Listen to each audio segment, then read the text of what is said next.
નમસ્કાર મિત્રો, હું રમેશ રાઠોડ, વિષય નિષ્ણાત પાક સંરક્ષણ કૃષિ વિજ્ઞાન કેન્દ્ર ગીર સોમનાથ. ખેડૂત મિત્રો, ઘઉં એટલે ખૂબ અગત્યનો પાક અને ગુજરાત રાજ્યની અંદર આ વર્ષે શિયાળુ ઋતુની અંદર ખૂબ મોટા વિસ્તારમાં ઘઉંનું વાવેતર થયું છે.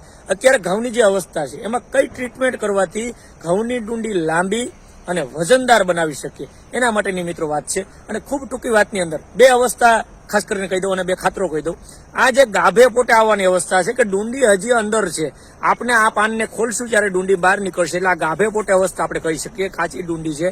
આની અંદર 05236 એક પંપની અંદર 100 ગ્રામ અને તેની સાથે બોરોન 20% જે દ્રાવણ આવે એ 15 ગ્રામ, 05236 100 ગ્રામ, બોરોન 15 ગ્રામનો છંટકાવ કરવો જોઈએ. જ્યાં ગાભે પોટે અવસ્થાએ ઘઉં આવવાની તૈયારી છે અથવા છે. બીજી જે અવસ્થા હું તમને બતાવી રહ્યો છે, ડુંડી કમ્પ્લેટ બહાર નીકળી ગઈ છે, આ અવસ્થાએ જ્યાં ઘઉં છે એને મિત્રોએ 0050, કારણ કે એની અંદર પોટાશ અને તત્વ આવતું હોય તો 0050 એક પંપની અંદર 100 ગ્રામ નાખીને છંટકાવ ડુંડી નીકળી ગયા પછી કરવો જોઈએ. અને ગાભે પોટે અવસ્થાએ 05236 અને બોરોનનો સ્પ્રે કરવો જોઈએ. આ બે છંટકાવ કરશો તો ઘઉંની અંદર ખાસ કરીને ડુંડી લાંબી અને વજનદાર મળશે. તો મિત્રો, આજની અંદર એટલું જ. ફરી પાછા મળીશું નવા વિષય સાથે. આભાર.